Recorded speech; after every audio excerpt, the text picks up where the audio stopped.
نحمده ونصلي على رسوله الكريم وبعد فأعوذ بالله من الشيطان الرجيم بسم الله الرحمن الرحيم يوصيكم الله في أولادكم للذكر مثل حظ الأنثيين فإن كن نساء فوق اثنتين فلهن ثلثا ما ترك وإن كانت واحدة فلها النصف صدق اللہ العظیم۔ میرے محترم معزز خواتین و حضرات، اس آیات میں میراث کی جو چند صورتیں بیان کی گئی تھیں وہ میں نے عرض کر دی ہیں گزشتہ 2 درسوں کے اندر۔ آج کے درس میں یہ بتانا مقصود ہے کہ ایک بات کو اچھی طرح سمجھیں۔ بہت سے لوگ اپنی اولاد میں سے بعض کو عاق کر دیتے ہیں، عاق یعنی محروم، اور اخباروں میں اشتہار دے دیتے ہیں، عدالتوں سے اسٹامپ لکھوا لیتے ہیں کہ میں نے اس کو عاق کر دیا ہے، یہ میرا نافرمان ہے، اس کو میری میراث سے کچھ نہ دیا جائے۔ تو اس طرح اولاد کو عاق کرنا اور اشتہار دینا اور حاکموں سے اس کو محروم کرنے کے لیے اسٹامپ لکھوانا، یعنی اس کو اس کے شرعی حصہ سے محروم کرنا، یہ حرام ہے۔ اس کو ہر حال کے اندر جو ہے وہ میراث کا حصہ ملے گا۔ اس کا مطلب یہ ہوا کہ اولاد میں سے جو نفع پہنچائے، جو خدمت کرے، اس کو حصہ ملے، اور جو خدمت نہیں کرتا، جو نفع نہیں پہنچاتا، اس کو نہ ملے۔ میراث کی بنیاد نفع نقصان کی بنیاد پہ نہیں ہے۔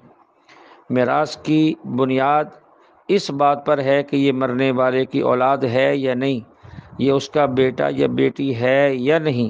اگر وہ مرنے والے کا بیٹا یا بیٹی ہے، لڑکا یا لڑکی ہے، تو حصہ ملے گا، اگر نہیں ہے تو پھر نہیں ملے گا۔ اس لیے عاق کرنا حرام ہے۔ عاق اگر کسی نے کر بھی دیا، لکھوا بھی دیا، اشتہار بھی دے دیا، پھر بھی اس کو حصہ ملے گا۔ دوسرا مسئلہ یہ اچھی طرح ذہن نشین کر لیں۔ بعض لوگ عقل سے سوچتے ہیں، عقل سے سوچنے کی اجازت تو ہے بشرطے کہ عقل موجود ہو۔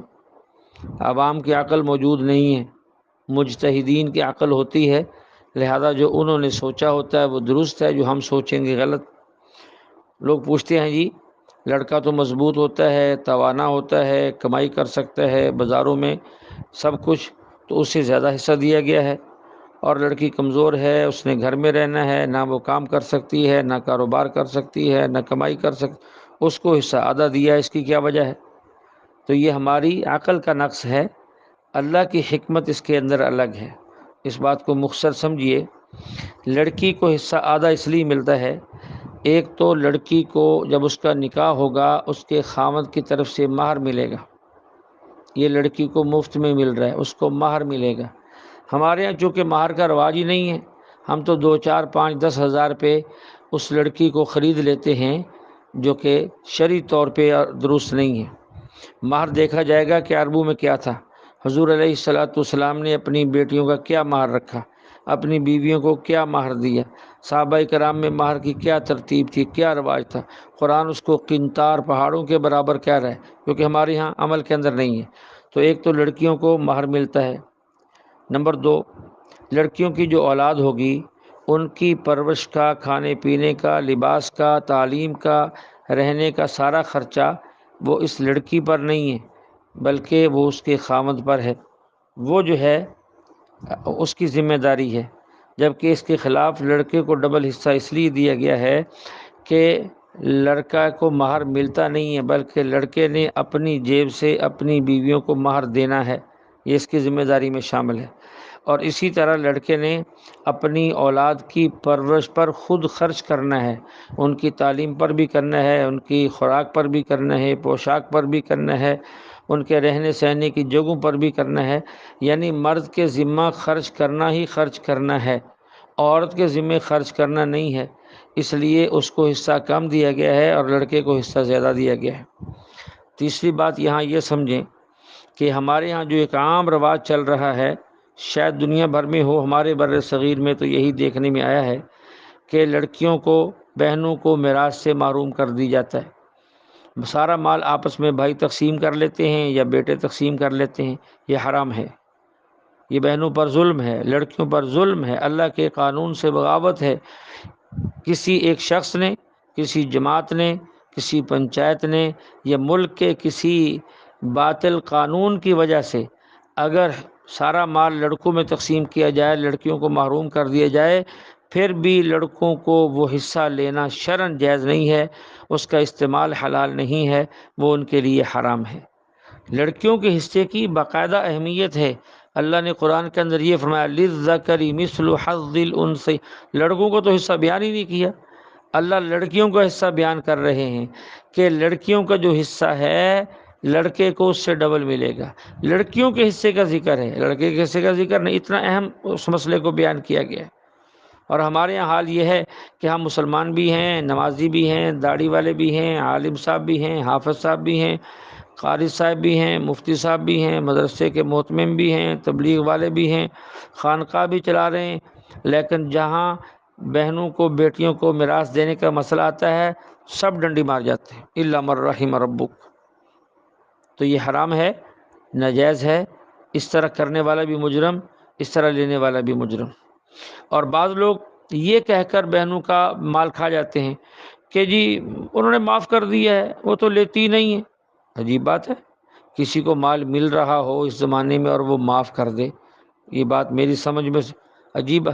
یہ معاف بہن ہی کیوں کرتی ہے ہمیشہ؟ یہ معاف کرنے کا جذبہ بھائی میں کیوں نہیں پیدا ہوتا؟ یہ معاف کرنے کا جذبہ بیٹے میں کیوں نہیں پیدا ہوتا؟ یہ ہمیشہ جب سے دنیا قائم ہوئی ہے بہن ہی معاف کرتی آ رہی ہے، اس کی کوئی وجہ کہ بتانی چاہیے۔ اس لیے یہ معافی نہیں ہے۔ فَإِن طِبْنَ لَكُمْ عَنْ شَيْءٍ مِّنْهُ نَفْسًا کے اندر اس کی تفصیل گزر چکی ہے۔ اگر بہنوں کو یہ پتہ چل جائے کہ ہمارے حصے میں اتنے لاکھ آ رہا ہے اور باغ میں سے اتنا حصہ آ رہا ہے، زمین میں اتنے ایکڑ یا اتنے مربع آ رہے ہیں، اور جو مکان ہے اس میں سے اتنے مکان ہمارے حصے میں آ رہے ہیں، اتنی دکانیں ہمارے حصے میں آ رہی ہیں، اور اس پر انہیں پورا اختیار دے دیا جائے، یہ چیزیں ان کے نام منتقل کر دی جائیں، وہ اس کے نفع کو 1 سال 2 سال 3 سال 4 سال استعمال کریں، اور استعمال کرنے کے بعد پھر وہ اپنے بھائیوں کو دے دیں کہ جی ہم اپنا حصہ آپ کو ہدیہ اور ہبہ کرتی ہیں، تو پھر یہ معافی سمجھی جائے گی۔ لیکن ایسی بہن مجھے آج تک نظر نہیں آئی جس کو 2 4 5 سال تک اپنی میراث سے نفع اٹھانے کا وہ حق مل جائے، موقع مل جائے، پھر وہ بھائی کو دے دے، ایسا نہیں ہے۔ اس لیے یہ نہ دینے کے بہانے ہیں جو اس نے معاف کر دیا ہے، اس نے چھوڑ دیا ہے، وہ تو لیتی نہیں ہے، ہم نے کئی دفعہ کہا ہے کہ لے لو۔ وہ لے گی کیسے بیچاری؟ وہ تو یہ سوچتی ہے کہ پہلے تو انہوں نے دینا ہی نہیں ہے، اب میں مانگ کر اپنا منہ کیوں خراب کروں، ملنا تو مجھے ویسے ہی نہیں ہے، معاف کر دیتی ہوں۔ دوسرا یہ ہے کہ خامد جب فوت ہو گیا پھر مجھے بھائیوں کے گھر جانا پڑے گا، وہی مجھے سنبھالیں گے، بھابیاں بھی تانا دیں گی، بھائیوں کا بھی منہ بنا ہوگا کہ اس وقت تو آ گئی تھی مانگنے کے لیے، اب پھر ہمارے گلے پڑ گئی ہے، پھر ہمارے گھر میں آ کے بیٹھ گئی ہے، چلو معافی کر دیتے ہیں، لوگوں کی باتیں نہ سننی پڑیں، ملتا تو ویسے بھی نہیں ہے، تو یہ معافی نہیں ہے، اس کو معافی نہیں کہتے۔